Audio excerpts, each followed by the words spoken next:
Hello class 12th। आज हम exercise 5.1 का सॉल्यूशन कंप्लीट करने की कोशिश करेंगे जो लिमिट एंड कंटिन्यूटी है। देखो कल तो क्वेश्चन नंबर 18 तक हो गया था, ठीक है। आपको आज बताना है 19। Show that the function defined by g(x) equal to x। इसको ना मॉड पढ़ते हैं ना, इसको बॉक्स एक्स पढ़ा जाता है, ठीक है। It is continuous at all the integral points. It is continuous, it is continuous at all integral point. Here box x denote the greatest integer less than or equal to x। Denote कर रहा है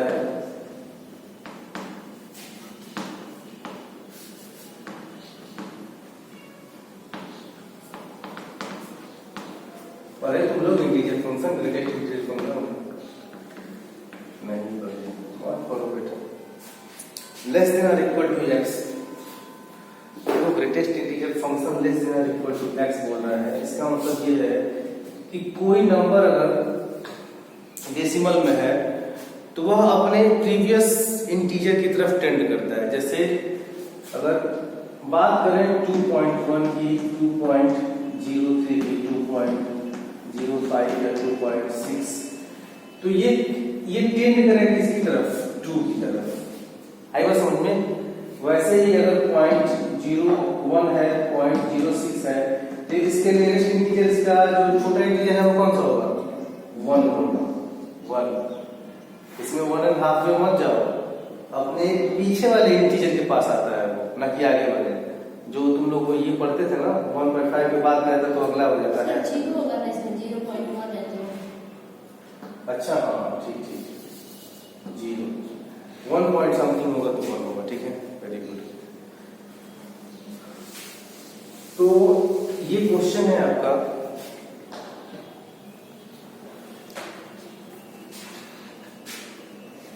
so that the function defined by g(x) is discontinuous at all the integral point। all the integral point, देखो हम मान लेते हैं कि a एक इंटीजर है ग्रेटर देन 0 है, ठीक है, या a बिलोंग करता है सारे पॉजिटिव इंटीजर्स ऑफ सेट में।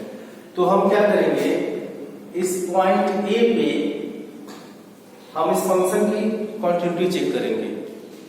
कह रहा है कि डिसकंटिन्यूअस है सारे इंटीग्रल पॉइंट में, तो हमने a ग्रेटर देन 0 ले लिया, जहां a क्या है? z पॉजिटिव इंटीजर्स का a क्या है?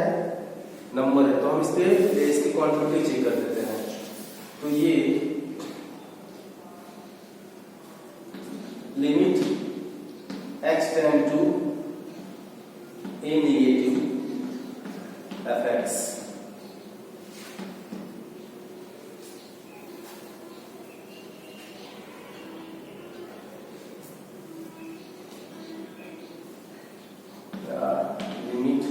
x tend to 0। तो प्रोसेस जो है वो सब में क्या होगा? सेम रहेगा। f ये क्या है? 0 माइनस h। आई बस समझिए। और ये देखो ये फंक्शन क्या दिया है? लिमिट a पे फाइंड आउट कर रहा है, ठीक है। Limit s tend to 0। अब जहां जहां x है वहां हम क्या रखेंगे? a minus h। बॉक्स में तो a माइनस h, ठीक है। अब ये देखो हमने a क्या दिया है? डिफाइन किया हमने a is the positive integer है, और अब ग्रेटेस्ट इंटीजर फंक्शन की प्रॉपर्टी भी हम डिफाइन किया है। यहां से देखो limit s tend to 0 a minus h। अच्छा, अब इसको थोड़ा सा सॉल्व करने की कोशिश करते हैं। ये देखो कुछ इंस्टेंट के लिए इस केस में हम मान लें कि a की वैल्यू क्या है? 2 है। अगर ये हम 2 ले लेते हैं और इसको हम 0.01 ले लेते हैं, क्या लेते हैं? h को 0.01, बिकॉज h वैसे भी क्या है? बहुत छोटी क्वांटिटी है। तो ये तो h रहेगा माइनस a का जो ग्रेटेस्ट इंटीजर फंक्शन पॉइंट रहेगा वो तो a रहेगा ऑलरेडी, ए, ठीक।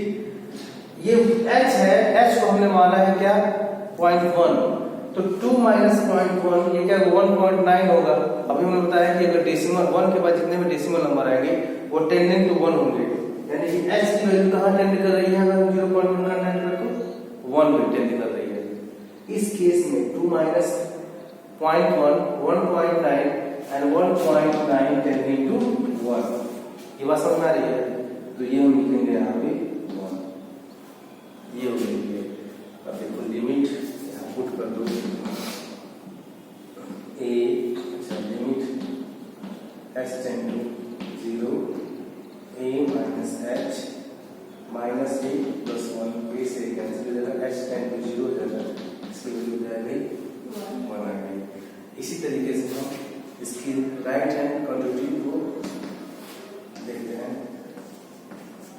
fx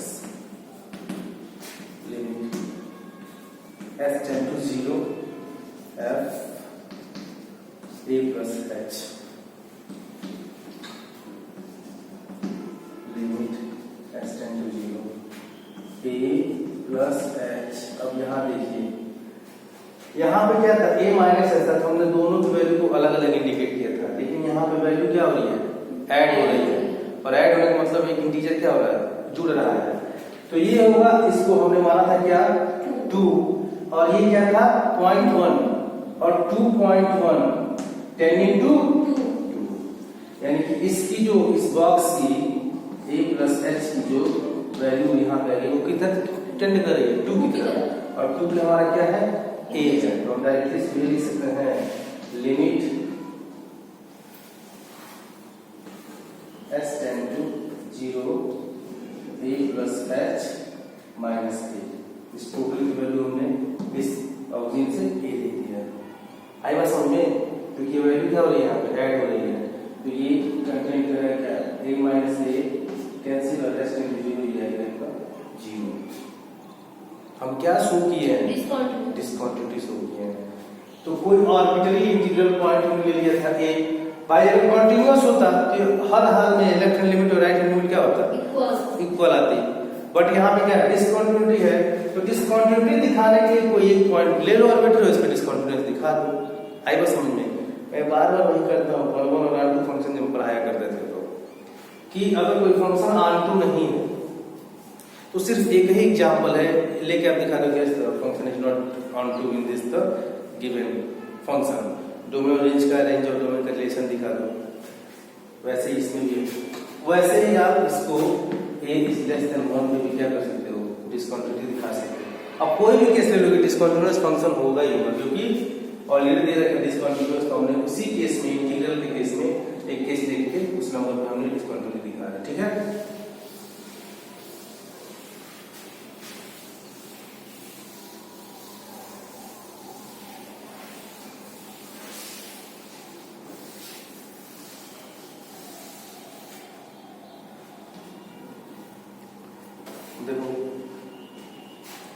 Is the function defined by 20 questions?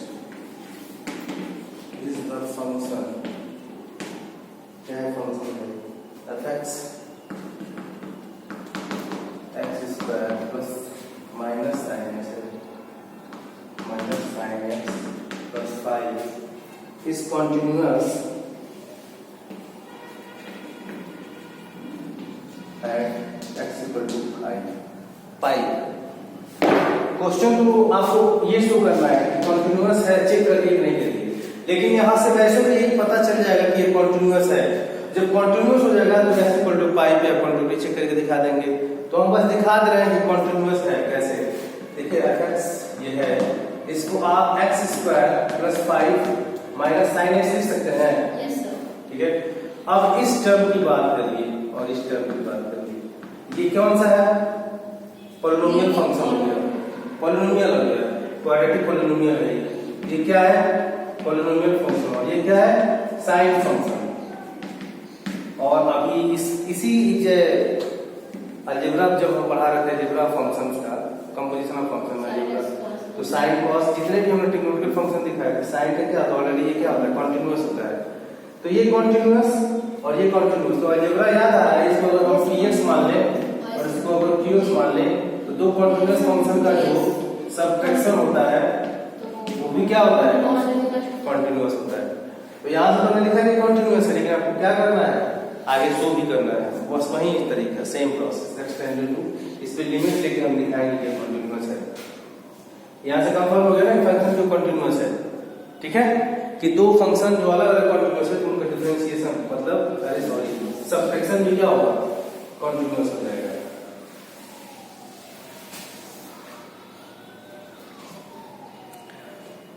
First discuss the continuity of the following function. छोड़ दें इसको, sin x plus cos x, sin x continuous है, cos x कंटिन्यूअस है, तो दोनों का समेशन भी क्या हो जाएगा, कंटिन्यूअस हो जाएगा। Discuss the continuity of the cosine plus 22 correct continuity discuss करना है। पहले है fx इक्वल टू कोसाइन, यानी कि fx इक्वल टू क्या है, cos x है। cos x देखो, cos x के ग्राफ की अगर हम बात करें, ये तो यहां से शुरू होता है ऐसे, ठीक है, और cos x का रियल नंबर तो क्या होता है, इसका डोमेन है रियल नंबर, और रियल नंबर का जिसका डोमेन होता है वो ऑब्वियस क्या होता है, कंटीन्यूअस फंक्शन होता है। तो यहाँ पे function cos x is continuous at every point of real number. Function every point on real number, that is for all x belonging to capital R, ठीक है।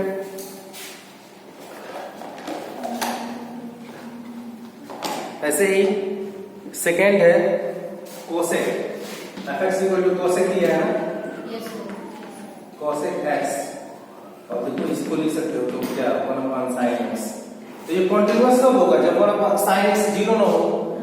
कोसेक x कंटीन्यूअस कब नहीं होगा, जब sin x से हो जाएगा 0 हो जाए, यानी कि अगर इसको कंटीन्यूअस होना है तो क्या कंडीशन रहेगा कि sin x कभी भी 0 ना हो। और sin x कब 0 ना होता है, x is the not the element not equal to x is not equal to tan pi, even multiple of pi। बस ऐसे ही जो बचा है उसको भी कर लेना तुम लोग। 23, 24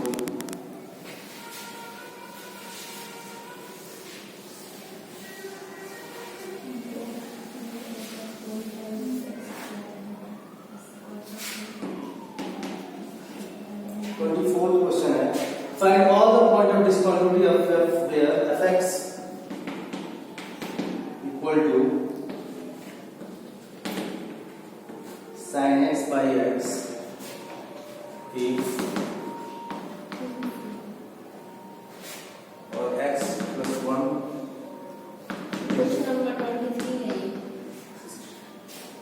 देखो 0 पे कंट्रोल चेक कर लो इसका। देखो अभी फिर कुछ केसेस आएंगे जो अभी मैं इसको नोट डाउन करा दे रहा हूं। देखो ये कोई नई चीज नहीं है, बशर्ते तुम लोग पढ़े नहीं हो। Limit s tend to 0 h sin 1/s की वैल्यू होती है 0, और लिमिट s टेंड टू 0 पढ़े तो बहुत समझ बहुत अच्छे। sin s की वैल्यू होती है 1, ठीक है। और ऐसे ही limit s tend to 0 cos h इसकी वैल्यू होती है 1, और limit s tend to 0 1/t to the power 1/s इसकी वैल्यू होती है 0। बस इसी का यूज हमको करना है इसमें।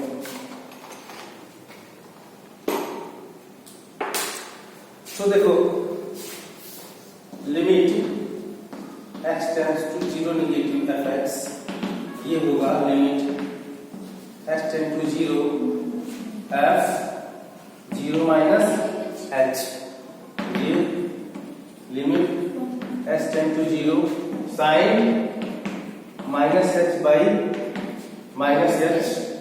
आई बस समझ में, sin माइनस थीटा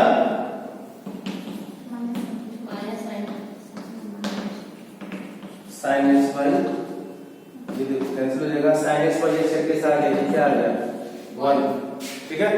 ऐसे ही right hand limit x tend to 0 positive of x या limit x tend to 0 f 0 plus h या limit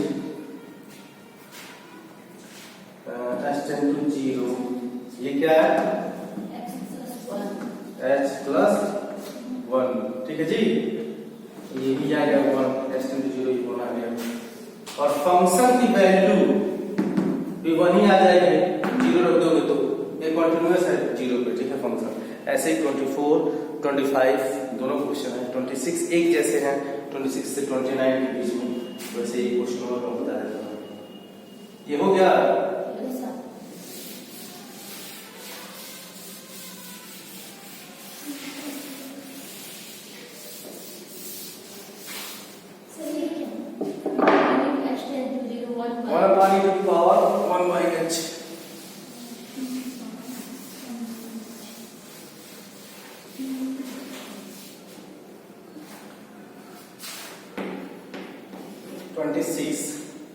Find the value of k so that the function f is continuous at the indicated point in exercise 26 to 29।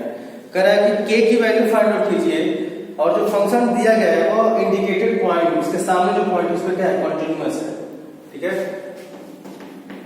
fx equal to k cos x by pi minus 2x and 3 if x is not equal to pi by 2 and if x equal to pi by 2 और at x equal to pi by 2 क्या है, continuous है। तो अगर if the function is continuous at x equal to pi by 2 then उस case में क्या होगा, f pi by 2 must be equal to limit h tend to pi by 2 fx। भाई यही होगा ना, जब h टेंड टू जो वैल्यू होगी फंक्शन की वो और उस फंक्शन पे लिमिट की वैल्यू वो क्या होगी सेम होगी। भाई यही तो डेफिनेशन है कंटिन्यूटी की। तो चलो f pi by 2 क्या दे दिया है, ऑलरेडी दे दिया है, f pi by 2 क्या दे रखा है 3, और हम वैल्यू फाइंड आउट करें limit x tend to pi by 2 की। तो limit x tend to pi by 2 fx या लिमिट s टेंड टू 0, यहाँ पे क्या है k cos pi by 2 plus h होगा ना। तो यार ऐसे अगर x tend to pi by 2 plus h लेते हैं ऐसे, तो x टू टेंड टू क्या होगा, ये करेगा pi by 2 को, s टेंड टू क्या होगा 0, because h is arbitrary constant, छोटा सा कांस्टेंट है वो टेंडिंग टू क्या कर रहा है 0 कर रहा है। ऐसे ठीक कर रहा है, वैल्यू बनाया है h, और ये pi माइनस 2